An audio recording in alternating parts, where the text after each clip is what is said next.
അസ്സലാമു അലൈക്കും. നിങ്ങൾ കണ്ടിട്ടുണ്ടോ ഇതുപോലെയുള്ള ടെൻറ്റ്? ഈ ടെൻറ്റിനാണ് അറബിയിൽ ഖിബാ എന്ന് പറയുന്നത്. എന്താണ് പറയാ? ഖിബാ. ഖിബാ. ഓക്കെ, ഖിബാ. ഖിബാ.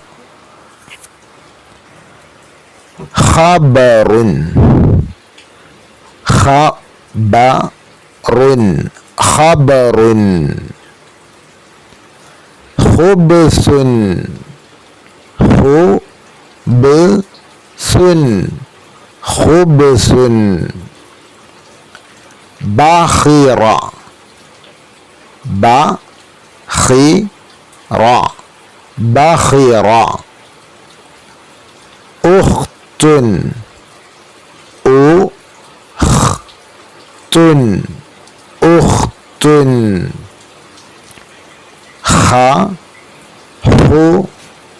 ഖി. ബുഖ്.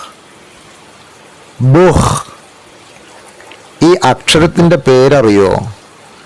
ഖാ. ഖാ.